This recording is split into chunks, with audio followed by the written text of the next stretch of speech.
Anoche dije, basta de negación, empezamos a hacer el trabajo. Si es que hay alguien que quiere hacernos pensar que la iglesia no es importante, son solamente la gente que no entiende la importancia que tiene la iglesia y que no entiende lo importante que es para la gente. Hace unos días me sorprendió mucho, escuché a un político decir, no sé en qué contexto fue una entrevista que le estaban haciendo, ponerse a hablar y decir, dejen que las iglesias se reúnan, dejen el cura, el pastor, el rabino que se reúnan, qué mal puede hacer esa gente reunida y cuánto bien puede hacer.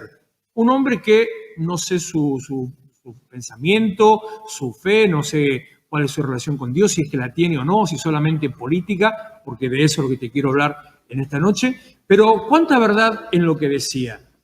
Cuánto mal puede hacer el estar juntos compartiendo y al contrario, cuánto bien puede hacer el estar juntos compartiendo un tiempo. Tenemos que buscar la manera como sea de que otros reciban la palabra y la bendición. Tenés que levantarte de tu situación, tenés que no mirar lo que te pasa y salir a proclamar, a anunciar, a bendecir. Tenés que usar tu propia vida como testimonio para anunciar, para bendecir. Tenés que, si no me equivoco, como le decía también el devocional de ayer o de antes de ayer, tenés que salir y que la gente sepa, que la gente lo pueda ver. Es nuestra obligación y responsabilidad. Pero de lo que te quiero empezar a hablar, yo no sé si vos viste el devocional del pastor de esta mañana. A ver, seamos sinceros, yo sé que no todo el mundo, aunque todos lo reciben, sé que no todo el mundo lo mira o no le presta atención, algunos porque no les interesa, otros porque les da fiaca, otros porque no tienen lugar en el celular, lo pueden mirar por YouTube también perfectamente, por Instagram, por Facebook, o sea, excusas no hay, pero quiero compartírselo nuevamente, el devocional de esta mañana, para empezar eso como introducción a la palabra que le quiero compartir. Así que presta atención, dura 2 minutos y medio, presta atención lo que estábamos compartiendo esta mañana. Día 27 de proclamación y manifestación, y también Día del Trabajador. Muy feliz día para todos aquellos que se esfuerzan diariamente por su crecimiento personal, por poder tener algo mejor, por poder ascender en su escala social. Muy feliz día para todos aquellos que se esfuerzan por hacer la obra del Señor, a los cuales les recuerdo, tu trabajo en el Señor no es en vano. En este día muy especial, porque así como es primero de mes, también tenemos el día de dedicación, el día de consagración, día de Santa Cena, la primera actividad del mes donde todo lo ponemos en las manos del Señor. Espero que seas parte de la reunión de esta noche, 20 horas, para poder juntos recordar lo que el Señor hizo por vos y por mí. Y también en este día especial, recordando algunos comentarios que hicimos en reuniones anteriores, me quedé pensando en la lectura del día de hoy, en Jueces, capítulo 14, versículo 4, el momento en el que Sansón está peleando, discutiendo con sus padres por querer tener una relación con una mujer a la que él le había cautivado. Algo que estaba fuera de la ley, algo que no era lo apropiado, algo que no estaba de acuerdo a lo que a la familia le parecía bien, algo que no era correcto políticamente, legalmente y religiosamente. Pero el versículo 4 dice algo muy fuerte. Ellos no sabían que Dios estaba en el asunto. Ellos no sabían que Dios iba a usar esa situación para que Sansón enfrentara a los enemigos, a los filisteos. ¿Cuántas veces nos pasa que por querer ser tan correctos, por querer ser tan legales, por querer dar tan buen testimonio, nos movemos de lo que Dios realmente quiere hacer, le somos de tropiezo a Dios, generamos un conflicto ante el plan y propósito que Dios tiene con nosotros? Viene a mi memoria en la Biblia cuando Jesús le dice a sus discípulos que ellos no iban a ayunar, lo mismo que dice que ellos podían tomar las espigas en el día de reposo. Viene a mi memoria cuando David entra y toma los panes que estaban solamente reservados para el sacerdocio, pero él se lo entrega a sus soldados que estaban pasando hambre. No te limites a lo políticamente correcto, no te limites a lo que el sistema y la sociedad te dice que tenés que hacer, no te limites a lo que tu tradición, tu cultura, tu formación te dice que tenés que hacer. Ahondá en lo que Dios tiene para vos.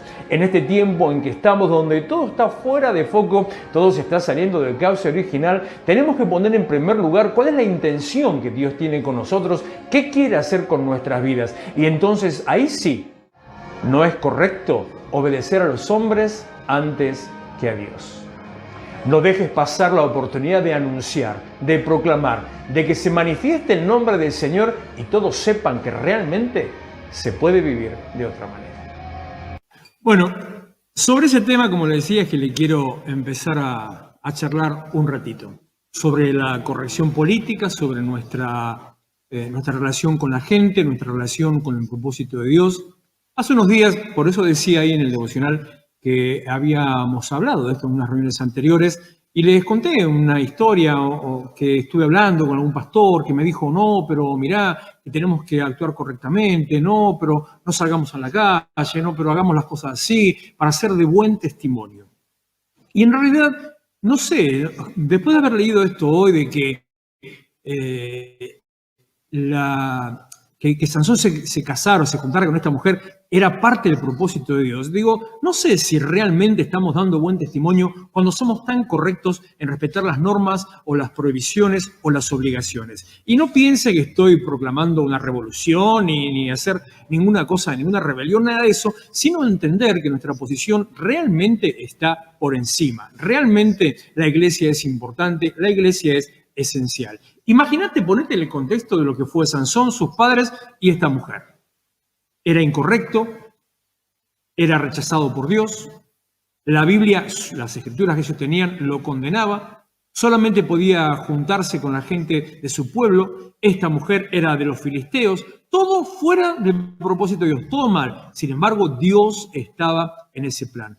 Tal vez para nosotros hoy pasen cosas similares, tal vez esté en el plan de Dios que nosotros nos esforcemos un cachito más, que salgamos un poquito más, que nos animemos a cruzar alguna calle, que nos animemos a hacer algunas de las cosas que supuestamente no se pueden hacer. Es una, diría yo, una lucha o la diferencia entre empatía, que es algo que estamos declarando para este año, y demagogia. Son dos conceptos que en realidad son muy distintos, van totalmente lejanos uno del otro, pero que lo vemos en este tiempo caminando de la mano. ¿Empatía o demagogia?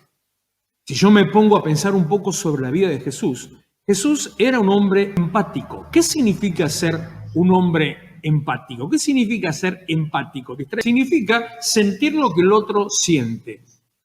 Entrar en la misma posición, en el mismo sentimiento, en la misma pasión, eso es lo que significa cuando uno está pasando lo mismo que pasa al otro.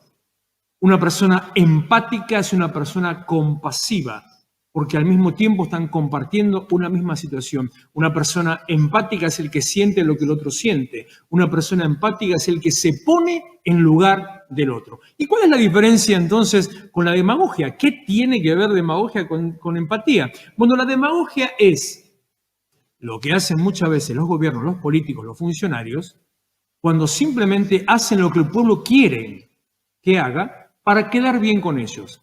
Aparentemente hay empatía, aparentemente hay compasión, aparentemente se escucha la voz popular, pero no se está haciendo lo que es necesario, no se hace lo que el otro necesita, sino solamente lo que el otro quiere escuchar o lo que el otro quiere ver. Jesús no andaba de esa manera, Jesús no era un hombre demagógico, al contrario. Lo persiguieron, lo quisieron matar, lo quisieron tirar del templo, lo quisieron apedrear. ¿Por qué? Porque él confrontaba directamente todo lo que estaba establecido, confrontaba las normas, pero sin embargo se ponía en la misma posición, se ponía en el lugar de aquellos que sí la estaban pasando mal. Vamos a la Biblia unos instantes, algunas cosas que le quiero compartir. Lucas capítulo 23, versículo 13 en adelante, para que veamos un poquito cuál es la función demagógica y no la función realmente correcta de lo que Jesús tiene con nosotros. Versículo 13, entonces Pilato, convocando a los principales sacerdotes, a los gobernantes y al pueblo, les dijo, me han presentado a este hombre, allá no lo leo bien, mirá, me han presentado a este como un hombre que perturba al pueblo, pero habiéndolo interrogado yo delante de ustedes, no he hallado en este hombre delito alguno de aquellos que le acusan. Y ni aun Herodes, porque lo remití a él, y he aquí, nada digno de muerte ha hecho este hombre. Le soltaré pues después de castigarle. Y tenían necesidad de soltarles uno en cada fiesta, Esa necesidad era por una tradición donde el pueblo de Israel, los judíos, se acostumbraban como una celebración en ese momento de la Pascua. El imperio gobernante le soltaba a uno de sus presos como para congraciarse con ellos. Por eso dice que él tenía la obligación, como funcionario político, de soltarles a un preso en esa fiesta. Pero toda la multitud dio voces a una diciendo: fuera con este, suéltanos a Barrabás. Ya conocerás un poquito sobre la historia de Barrabás. Este había sido echado a la cárcel por sedición en la ciudad y por un homicidio. Les habló otra vez Pilato queriendo soltar a Jesús, pero ellos volvieron a dar voces diciendo: crucifícale, crucifícale. Él les dijo por tercera vez: pues qué mal ha hecho este. Ningún delito, escuchá esto, presta atención a esta parte, ningún delito digno de muerte he hallado en él. Le castigaré pues y le soltaré. No hizo nada malo, no hizo nada para que se lo castigue. No hay ningún delito de muerte en Jesús. Así que lo castigaré y lo voy a soltar. Pero ellos, versículo 23, instaban a grandes voces pidiendo que fuese crucificado. Y las voces de ellos y los principales sacerdotes prevalecieron. Y el versículo 24 dice: entonces Pilato sentenció que se hiciera lo que ellos pedían. Entonces le soltó a aquel que había sido echado en la cárcel por sedición y homicidio, a quien habían pedido, y lo entregó a Jesús a la voluntad de ellos. Eso es demagogia. No hacer lo correcto, no hacer lo que tenía que hacer, no hacer lo que realmente era valioso, era importante, no poner en primer lugar la justicia, sino hacer lo que el pueblo estaba pidiendo que haga. Ahora yo me pregunto, ¿por qué a Pilato le importaba caerle bien a la gente? Si Pilato era el gobernador romano del Imperio Romano y estaba en una provincia conquistada, la provincia de Palestina, la provincia de Judea, era un pueblo dominado, un pueblo conquistado. ¿Por qué a él le importaba entonces caerle bien a la gente? La historia, no la Biblia, la historia, cuando nos habla de Pilato, nos muestra algunas cosas un poco particulares de este hombre. Por un lado, él era un hombre muy capaz, era un político muy capaz.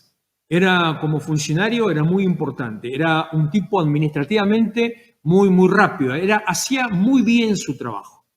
Pero al mismo tiempo también se había mandado un par de las que se mandan todos los políticos, un par de metidas de pata o había cometido un par de errores. Por lo tanto, por un lado, habían castigado a Pilato mandándolo a Jerusalén, a Judea, porque estaba ya en el último rincón de la tierra, aunque al mismo tiempo Judea era uno de los sitios más importantes comercialmente. Era la entrada del mar Mediterráneo, todo el comercio que se hacía con el resto del mundo conocido, que venía por mar, se hacía a través de Judea, de Israel. Entonces, por un lado vemos que era necesario que tengan un tipo habilidoso que supiera hacer su laburo, pero al mismo tiempo lo estaban castigando, mandándolos allá al final de la tierra.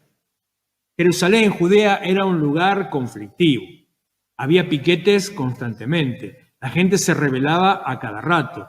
Encima, el sistema que utilizaban los romanos de dominación, de conquista, era un sistema bastante liberal. O sea, yo vengo, gobierno tu tierra, te domino y te dejo a vos que sigas haciendo tu vida normal. Que tengas tu culto, que tengas tus costumbres, que tengan tu moneda. Los judíos usaban la moneda del templo específicamente. ¿Vieron ese pasaje donde vienen aquellos a cobrar el impuesto del templo? Bueno, usaban la moneda judía.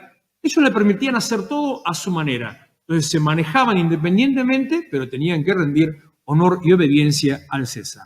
Por eso, a Pilato, estando allá alejado tantos miles de kilómetros del centro, estando alejado del gobierno, estando castigado por el imperio, le convenía llevarse bien con la gente para que le permitieran gobernar con tranquilidad.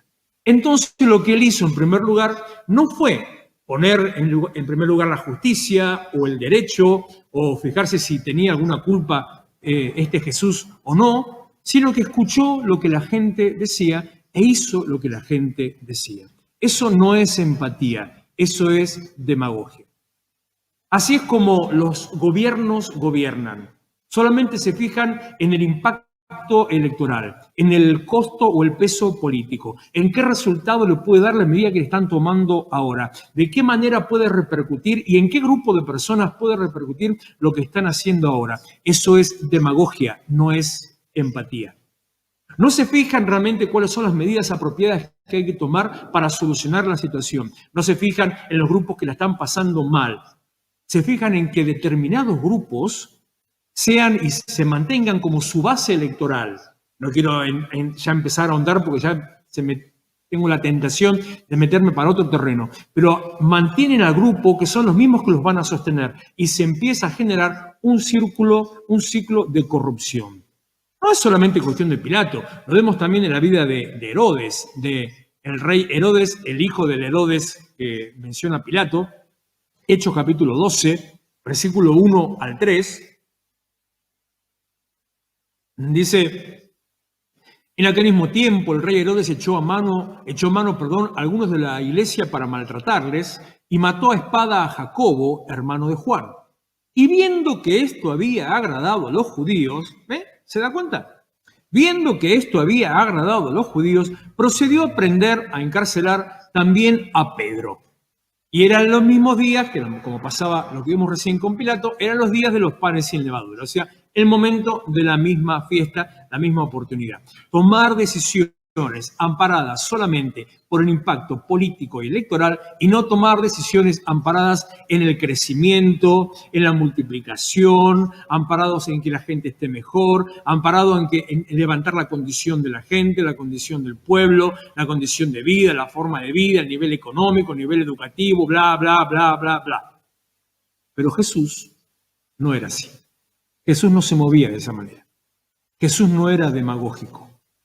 Jesús era un tipo empático. Jesús no hacía lo que los demás querían escuchar. Jesús no le hablaba, no les endulzaba el oído. Jesús no cautivaba a las masas con lo que ellos querían escuchar. Jesús atraía a las masas porque les daba lo que ellos realmente necesitaban. Como un padre con sus hijos, en la posición correcta. Porque también la demagogia se ampara en el paternalismo. ¿Qué significa? Yo te vengo a cuidar, como si uno no supiera cuidarse. Los pueblos, las sociedades, no necesitan unas personas que estén por encima como los grandes papis que nos vengan a cuidar. Necesitamos funcionarios que gobiernen y administren los bienes del Estado para que el nivel económico-social de la población sea mejor. No de aquellos que me traten a mí como un inútil diciendo que yo no me puedo cuidar. Jesús no los trataba como inútiles. Jesús les hablaba al hueso. Jesús iba directamente a su necesidad, a la manera de salir de su necesidad y les daba realmente lo que ellos necesitaban. Ese viejo proverbio oriental no les daba solamente el pescado, también les enseñaba a pescar. Y capaz usted está pensando ahora, no, pero entonces la alimentación de los 5.000 y la multiplicación de los panes y los peces, señal para que vean, señal para que crean. Porque después, inmediatamente después de ese momento, cuando él se quiere retirar solo, aparte, a un lugar para estar con sus discípulos, y todos los seguían, Jesús dijo: estos me siguen por los panes y los peces. Vamos a hablarle ahora palabra de verdad. Vamos a hablarle ahora palabra de vida. Y les dice: si ustedes no comen mi carne, si ustedes no beben mi sangre, no tendrán parte conmigo. Y algunos se levantaron: palabra dura es esta. Jesús no era demagógico, Jesús era empático. ¿Sabes qué respondió Jesús? ¿Al palabra dura es esta? Ay, como me gusta ese pasaje.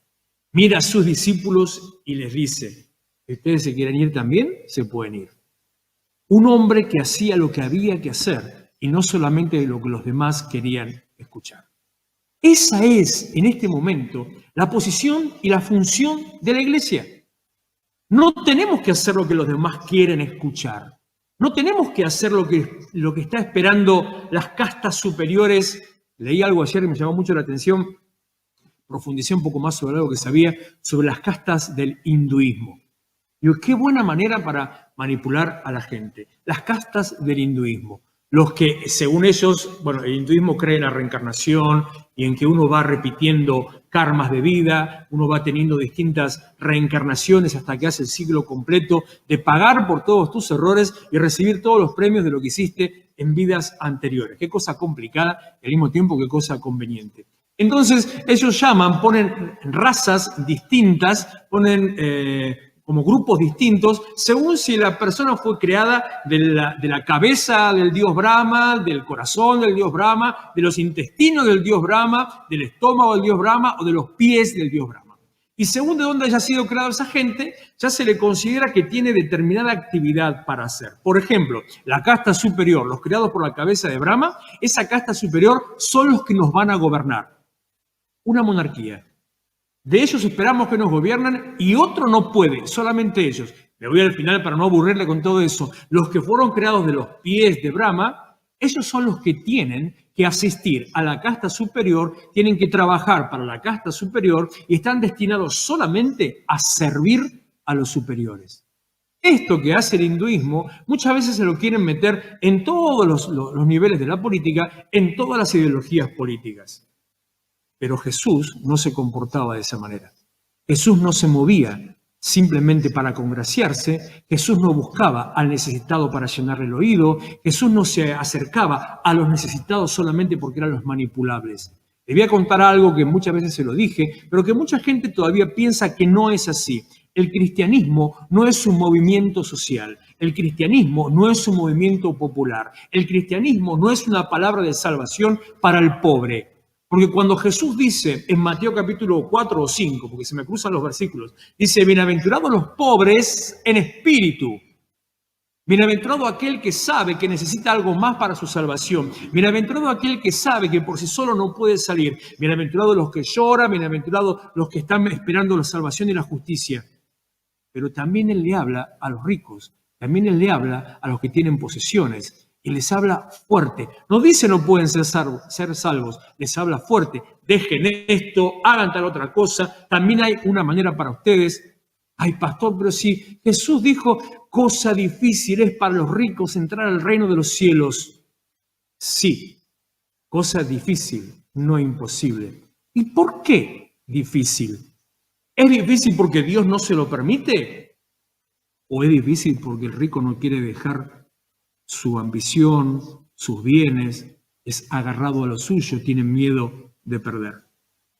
Una vez dije, lo repito hoy, porque creo en esa consigna, en esa verdad, Dios es especialista en destruir la personalidad de aquellos que solamente se edifican sobre sí mismos. Y una vez que te rompió, te vuelve a construir para hacer en vos lo que Él hizo antes de la creación del mundo, para que aparezca en vos la verdadera persona que Él creó, para que pueda salir de vos el verdadero hombre o mujer que Él diseñó. Como José, el que fue el primer ministro en Egipto, pero que al principio le tuvieron que meter un par de palazos para que bajara el copete, para que se bajara del caballo, que bajara la cabeza y entonces pudiera hacer lo que Dios le había mandado hacer. Jesús no era demagógico, Jesús era empático. La iglesia no es demagógica, la iglesia es empática. ¿Qué tiene que hacer la iglesia? Sentir lo que el otro siente, andar por donde el otro anda, moverse donde el otro se mueve. ¿Qué tiene que hacer la iglesia? Llevar una solución, una salida, salvación a aquel que está necesitado. ¿Qué tiene que hacer la iglesia? Proclamar, anunciar, decirle a los demás, se puede vivir de otra manera. Hay un par de textos que quiero agregarte antes de ir luego a la parte de la declaración y de la dedicación y la Santa Cena. Marcos capítulo 2, versículo 15, versículo 17. Aconteció que estando Jesús a la mesa en casa de él, muchos publicanos y pecadores estaban también a la mesa juntamente con Jesús y sus discípulos, porque había muchos que le habían seguido. Y los escribas y los fariseos, viéndole comer con los publicanos y con los pecadores, dijeron a los discípulos, ¿qué es esto que él come y bebe con los publicanos y pecadores? A lo que Jesús le responde y le dice, los sanos no tienen necesidad de médicos, sino de los enfermos. No he venido a llamar a justos, sino a pecadores. Vuelvo al versículo anterior y acá te muestro esta verdad que te estoy diciendo. Jesús no era demagógico, Jesús era empático. ¿Qué es esto que él come y bebe con los publicanos y pecadores?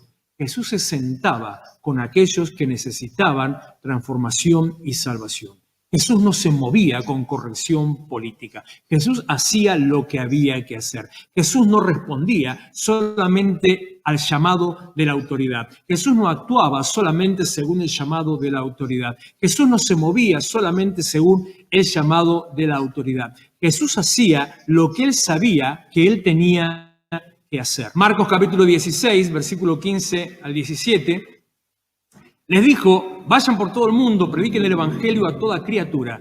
El que creyere y fuere bautizado será salvo, mas el que no creyere será condenado. Del mismo modo, de la misma manera, Él nos manda a ir a la gente a llevar una palabra de salvación. Nos manda a llevar la salida de la situación. Nos manda a que nos confrontemos con el otro, a acercarnos al otro, al necesitado. Como dice también en la palabra, a llorar con el que se llora, a dolerse con el que se duele. Una actitud empática. Tenemos que salir a las calles a mirar al que está en necesidad. Y me refiero en todo sentido, ya sea con una asistencia económica, con una asistencia en mercadería. Hoy en este día de primicias te pido, apelo a tu generosidad y a tu misericordia. Si tenés la posibilidad, que separes algo de primicias para poder asistir a aquellos que la están pasando un poquito más difícil que vos. Que acerques a la iglesia, lo que sea, lo que puedas, lo que tengas, para poder repartir con aquellos que la están pasando un poquito más difícil que vos. Juan capítulo 13, versículo 1 al 8. Antes de la fiesta de la Pascua, sabiendo Jesús que su hora había llegado para que pasase de este mundo al Padre, como había amado a los suyos que estaban en el mundo, los amó hasta el fin. Y cuando cenaban, como el diablo ya había puesto en el corazón de Judas Iscariote, hijo de Simón, que le entregase, sabiendo Jesús que el Padre le había dado todas las cosas en las manos y que había salido de Dios y a Dios iba, se levantó de la cena y se quitó su manto y tomando una toalla se la ciñó. Luego puso agua en un lebrillo y comenzó a lavar los pies de los discípulos y a enjugarlos con la toalla con que estaba ceñido. Entonces vino a Simón Pedro y Pedro le dijo: Señor, ¿tú me lavas los pies? Respondió Jesús y le dijo: lo que yo hago tú no lo comprendes ahora, mas lo entenderás después. Pedro le dijo: no me lavarás los pies jamás. Y Jesús le respondió: si no te lavare, no tendrás parte conmigo. Jesús hacía lo que había que hacer en el momento que lo había que hacer. La iglesia tiene que hacer lo que la iglesia tiene que hacer en el momento que lo tiene que hacer. ¿Por qué te digo todo esto y a qué apunto con esta palabra, con esta reflexión de este tiempo? Tenemos que salir de nuestra condición, de nuestro aislamiento, para mirar a aquel que está en necesidad.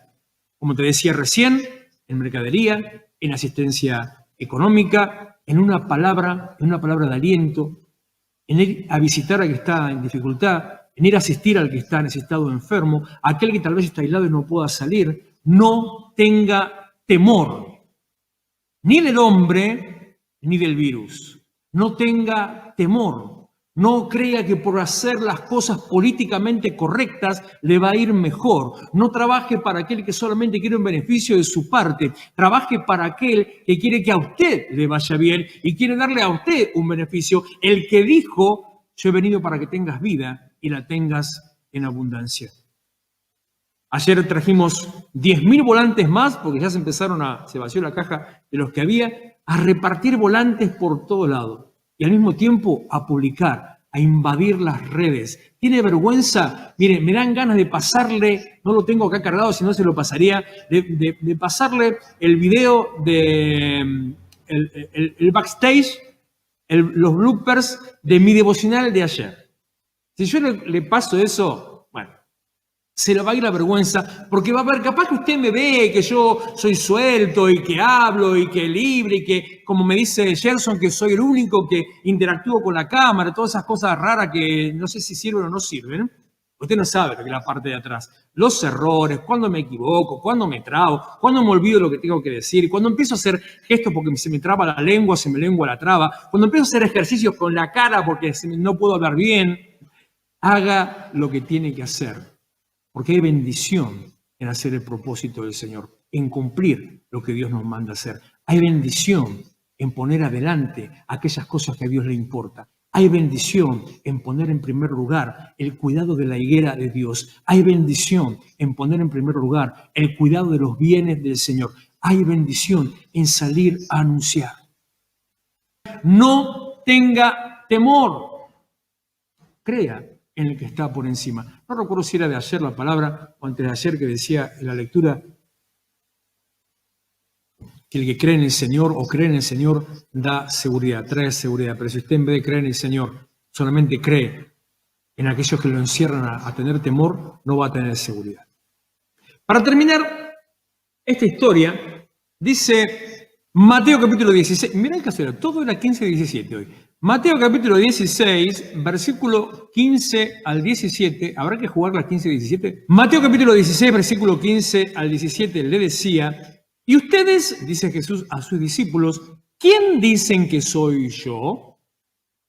Les preguntó Jesús. Simón Pedro respondió, tú eres el Cristo, el Hijo del Dios viviente. Entonces Jesús les dijo, bienaventurado eres Simón, hijo de Jonás, porque esto no te lo reveló carne ni sangre, sino mi Padre que está en los cielos. A Jesús le importaba lo que la gente decía de él, pero no por demagogia, sino para ver si recibían realmente y se entendían quién era él. Porque está bendiciendo entonces a Pedro cuando Pedro dice, vos sos el enviado de Dios. Por eso es que después tuvo que tomarse estos 40 días en los cuales estamos transitando, que faltan 2 semanas, y al terminar estas 2 semanas vamos a hacer una reunión especial de ascensión, que es de cuando el Señor ya directamente ya se despidió. Pensé, tenía otra cosa en la cabeza, vamos a modificar para poder hacerlo igualmente de este modo. Jesús no era un hombre demagógico, Jesús era un hombre empático. Cuando el apóstol Pedro dice que tenemos que seguir las pisadas del Señor, tenemos que nosotros hacer lo mismo. Tenemos que salir a asistir a aquel que está en necesidad. Tenemos que ayudar a aquel que no sabe a dónde ir. Tenemos que llevar palabra de vida a aquel que está perdido, aquel que realmente no sabe qué camino tomar.